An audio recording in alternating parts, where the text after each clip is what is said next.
దేశంలోనే అత్యంత ప్రసిద్ధి చెందిన కంభం చెరువుకట్ట చరిత్ర గురించి తెలుసుకుందాం.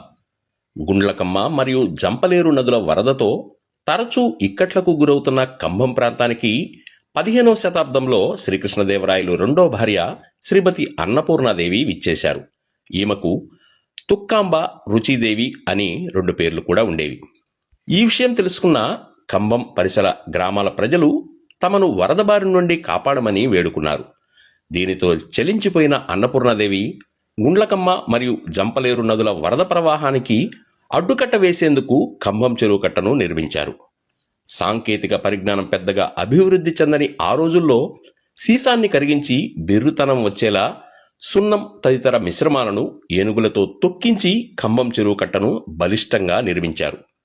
అయితే ఎన్ని ప్రయత్నాలు చేసినా చెరువు కట్టకు ఇరువైపులా ఉండే 2 తూముల నుండి నీరు బయటకు వెళ్ళిపోతుండటంతో ఏమి చేయాలో తెలియని స్థితిలో ఉన్న రుచిదేవి కలలోకి ఒకనాడు దేవత వచ్చి బలిదానం కోరారు. ఆ పరిస్థితుల్లో పెద్ద కంబడు, చిన్న కంబడు అనే కవల సోదరులు ఆ తూములకు అడ్డుగా నిల్చొని బలిదానం చేశారు. ఆ కవల సోదరుల బలిదానానికి గుర్తుగా నాడు స్తంభపురిగా పిలుచుకునే ప్రస్తుత కంభం, నాడు పెద్ద కంబంగాను, పొరుగునే ఉన్న మరో గ్రామం చిన్న కంబంగాను పేర్లు స్థిరపడ్డాయి.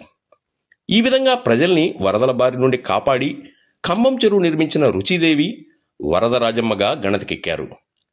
నాడు కంభం ప్రాంత పేద ప్రజలు ఎవరైనా తమ ఇళ్లలో ఏవైనా శుభకార్యాలు జరుగుతున్నప్పుడు కంభం చెరువు కట్ట దగ్గరికి వెళ్ళి అమ్మా వరదరాజమ్మ అని పిలిచిందే తడవుగా ఆవిడ పలు ఆభరణాలను అరువుగా ఇచ్చేవారట. ఓమారు ఓ దురాశపరురాలు ఇలాగే వరదరాజమ్మ దగ్గర అరువుగా తీసుకున్న ఆభరణాలను ఇచ్చేందుకు చెరువు కట్ట దగ్గరికి వెళ్ళి అమ్మా వరదరాజమ్మ అని పిలిచిందట. ఆ అని వరదరాజమ్మ తిరిగి జవాబివ్వడంతో ఏమి ఇంకా నీ నోరు పడిపోలేదా అని అన్నదట. ఇక అప్పటి నుండి వరదరాజమ్మ శిలగా మారినట్లు కథలుగా చెప్పుకుంటారు. కంభం చెరువు ఆయకట్టు పరిధిలో మొత్తం 19 గ్రామాలు, అధికారికంగా 6,944 ఎకరాలు, అనధికారికంగా 16 నుండి 20,000 ఎకరాల పొలం సాగవుతుంది. ఈ కథను సేకరించిన వారు వాకా రంగా గణేష్, గాత్రాన్ని అందించిన వారు అశోక్ బండి పొదిలి.